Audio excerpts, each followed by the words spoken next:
Two separate living quarters, one roof, and nothing but open air holding them together. That's the idea behind a Dogtrot Barndominium. And once you understand why it works, you'll wonder why more dual living homes aren't built this way. Today we're breaking down 5 real floor plans that put full living quarters on both sides of the house, each one solving the shared living puzzle in a completely different way. One of them, in particular, solves a problem that trips up almost every multi-generational floor plan we've ever reviewed. How do you give two households true privacy without technically building two separate houses? Stick with us because plan number 3 answers that question in a way we genuinely didn't expect the first time we saw it. If you're not familiar with the term, a dogtrot is one of the oldest layout ideas in American architecture. 2 enclosed structures connected by an open-air breezeway running straight through the middle of the home. It started in the rural South, generations before air conditioning existed. That open breezeway pulled a cross-draft through the entire structure, keeping both sides cool even in brutal summer heat. It wasn't decorative. It was survival architecture, simple, cheap to build, and honestly kind of brilliant for its time. Farmers and homesteaders used the breezeway as a working space too, shelling peas, hanging laundry, letting dogs sleep in the shade, which is where the name actually comes from. In 2026, Barndominium builders are borrowing that same shape for a completely different reason. Not for airflow, for separation. A dogtrot layout gives you 2 full living quarters that share one structure but don't share a single interior wall, which turns out to be exactly what a growing number of American families need right now. Here's the shift driving this trend, and it's worth understanding before we get into the plans themselves. Aging parents are moving in with adult children more than they have in decades. Rising care costs make that the practical choice for a lot of families. Grown kids are staying home longer while they save for a down payment of their own, a trend that's only gotten more common as housing costs climbed. And a growing number of landowners are turning one side of new build into a rental unit, using it to offset the mortgage on the half they actually live in. All 3 of those situations share the same underlying requirement: proximity without togetherness. You want family close by. You don't necessarily want to share a kitchen with them every single morning or explain your schedule to someone standing on the other side of a shared wall. That's the entire appeal of a dogtrot floor plan, and it's exactly why we're seeing more of them break ground in 2026 than at almost any other point in the last several decades. Builders in Texas, Tennessee, and the Carolinas have told us the same thing independently. Dual living requests used to be a niche ask a few years ago, and now they're one of the most common floor plan modifications clients bring to the table before ground is even broken. Keep that tension in mind as we go through these 5 plans, because plan number 3 handles it in a way none of the others quite manage. Here at Modern Luxury Homes USA, we don't just tour finished homes after the fact.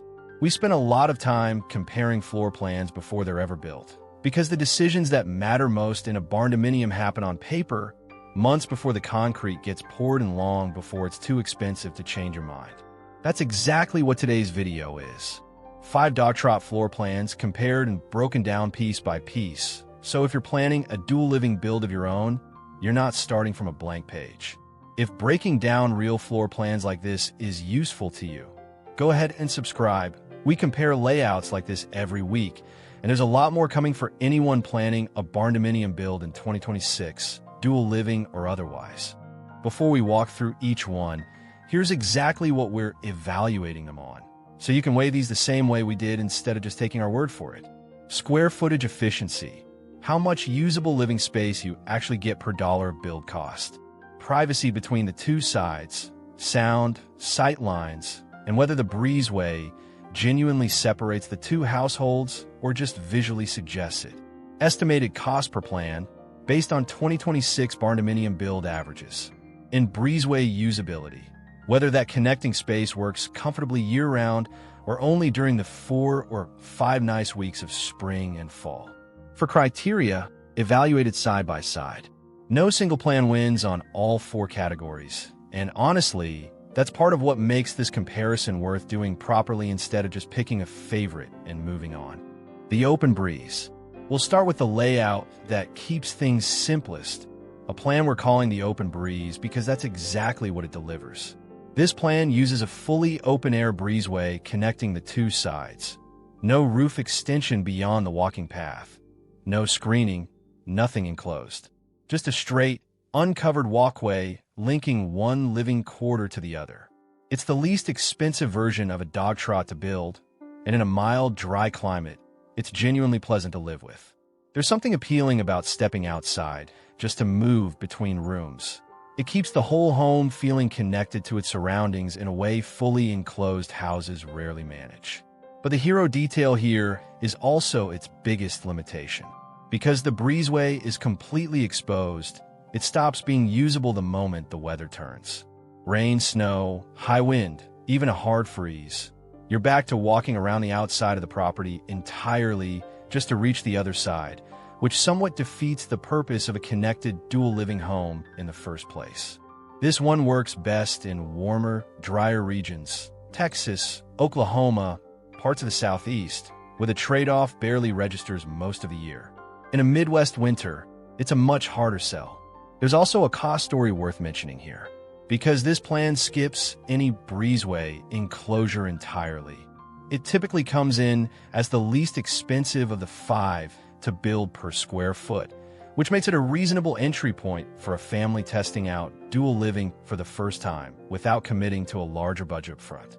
Some owners treat this layout as a starting point, with plans to enclose the breezeway later once they've lived with the arrangement for a season or two and know exactly what they want from it. The shared core. Plan number 4 keeps the same open breezeway concept as the first, but adds one meaningful upgrade, a shared central utility core. We're calling this one the shared core, and the name says exactly what it does. Instead of running 2 entirely separate utility systems, which is one of the most expensive hidden costs in almost any dual living build, this plan places one central mechanical room between the two sides, housing water heaters, the electrical panel, and often the HVAC equipment for both households, split cleanly down the middle. The hero detail here is the cost logic behind it. Sharing infrastructure this way can meaningfully reduce total build cost without compromising the actual living spaces, which remain fully independent. Separate entrances, separate kitchens, separate everything that actually matters day to day. It's one of the more financially sensible plans on this list if you're building with a tight budget in mind. The trade-off: that shared utility room needs service access from both sides, which eats into the total square footage each household gets to call fully their own. It's a small compromise, but worth knowing about before you commit to the layout on paper. There's a practical maintenance upside too, one that doesn't always get mentioned in these comparisons. With everything centralized, a single technician visit can service both households in one trip, rather than scheduling 2 separate appointments for what's essentially the same repair. For families who plan to age in place on one side, while renting or hosting on the other, that kind of simplicity adds up over the years far more than it seems like it would on move-in day. The all-season divide. This is the plan we teased at the very start of the video. And we're calling it the all-season divide because it solves the one problem almost every dual living layout eventually runs into: sound. Most dog trot plans separate the two sides visually, with an open breezeway acting as a clear boundary line. But sound still carries across an open-air gap far more than most people expect. Conversations, television, even footsteps on a porch can travel further than the layout suggests it should. This plan closes that gap with insulated sliding glass panels running the full length of the breezeway. Closed, they give you real sound separation and thermal insulation through the winter months. Slid open, they restore the original airflow-driven design the Dogtrot concept was built around in the first place, letting the breeze move freely through the whole structure in warmer weather. It's genuinely the best of both approaches. You get real acoustic privacy exactly when you need it most, and the open-air character the entire style is known for whenever the weather allows it. If we had to guess which of these 5 gets copied the most by builders over the next couple of years, this is the one. If floor plan breakdowns like this are helping you think through your own barndominium build, a quick like on this video goes a long way. It helps more people planning a Dogtrot layout find comparisons like this before they finalize their own blueprints. Plan number 2 takes a different approach entirely. Instead of just separating the two sides more effectively, it gives both households something to genuinely share on purpose. We're calling this one the gathering place. The hero detail is a shared outdoor kitchen and fire pit area built directly into the breezeway itself, positioned so that either household can use it independently or both can use it together, without either side feeling like they're hosting a guest in their own home. It's a small design choice, but it changes the entire emotional tone of the layout. Instead of two homes that happen to be connected by a hallway, it becomes one property designed for two households who actually want to spend time together sometimes on their own terms. For extended families who genuinely like each other and want to share meals, holidays, and evenings without merging households entirely. This is the plan built specifically for that. The cost here runs slightly higher than the two previous plans, mostly due to the outdoor kitchen build-out and the additional hardscaping it requires. But for families prioritizing connection over strict separation, that added cost tends to pay for itself in how the home actually gets used. And the plan that earned the top spot in our comparison does something none of the other four attempt. It goes vertical. It is called the two-story divide. It's a full two-story dogtrot with private upstairs suites on each side sitting above ground floor common areas that mirror each other in layout. The hero detail is specifically the upstairs arrangement. Each suite gets its own bedroom, its own bathroom, and a small private sitting area, completely separated from the main living floor below by a locking interior stairway. That means even within each household's own side of the home, there's an additional layer of privacy stacked directly on top of the separation the Dogtrot design already provides. It's the closest thing to a true duplex you can build, while still keeping the open-air breezeway character that makes the whole style distinctive in the first place.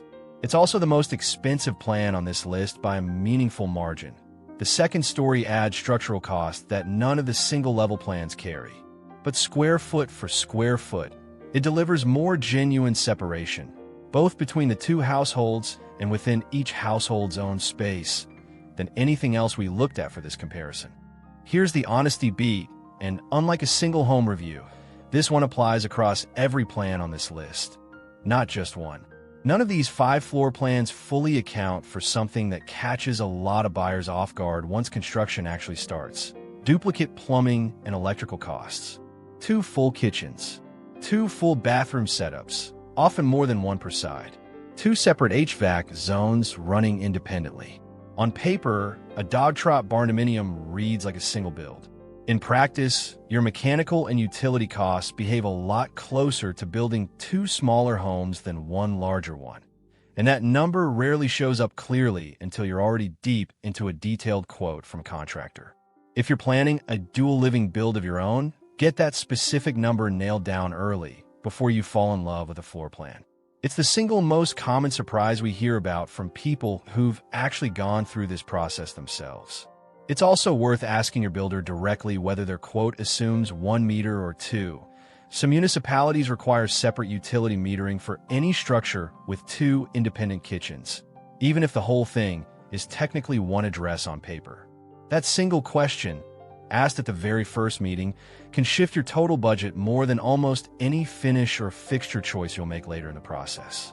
Quick practical matching, because the best plan here depends entirely on what you're actually building this home for. The open breeze works well for guest quarters or shorter multi-generational stays in a mild, warm climate. Think seasonal visits rather than year-round shared living. The shared core suits budget-conscious households who want to split utility infrastructure costs from day one, without sacrificing real day-to-day independence. The all-season divide is built for long-term multi-generational living where privacy, especially sound privacy, matters most. The kind of arrangement meant to last years, not seasons. The gathering place fits families who genuinely want to share daily life on their own terms, not just a property line. And the two-story divide is for anyone treating this as 2 full, permanent households under one roof for the long haul. None of these are wrong choices. They're simply built for different situations, different budgets, and different family dynamics, which is exactly why comparing them side by side matters more than just picking whichever one looks nicest in a rendering. instead of handing out one score across the board. Here's the honest breakdown 3 different ways, because a single number would flatten a comparison that genuinely doesn't have one correct answer. Best overall, the 2-story divide for the sheer amount of genuine separation it builds in, both upstairs and down. Best value, the shared core, for how much it saves on utility infrastructure without meaningfully sacrificing day-to-day privacy.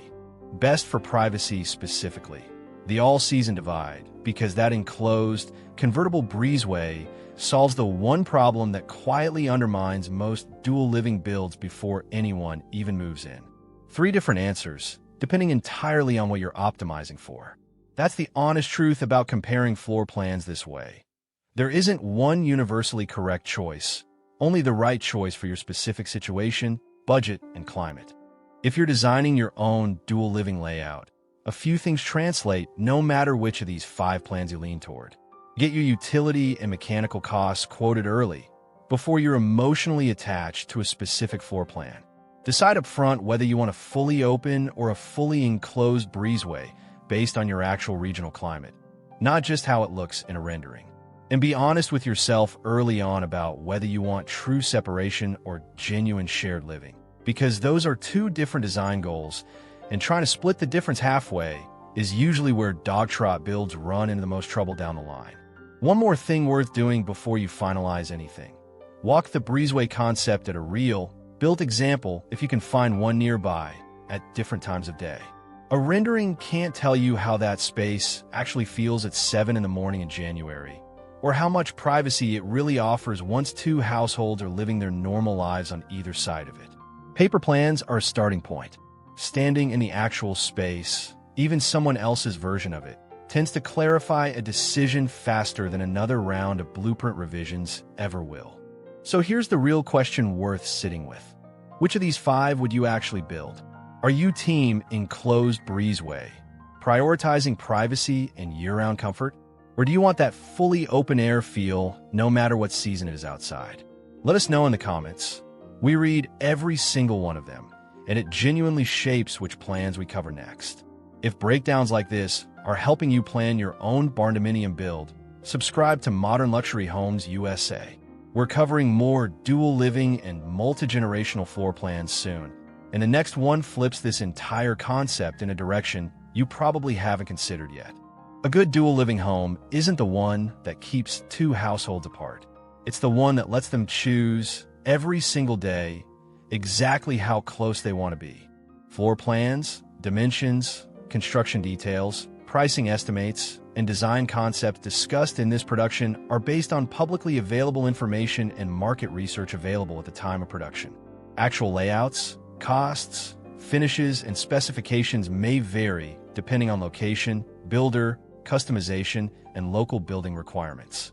Always verify project details with qualified professionals before making construction or purchasing decisions.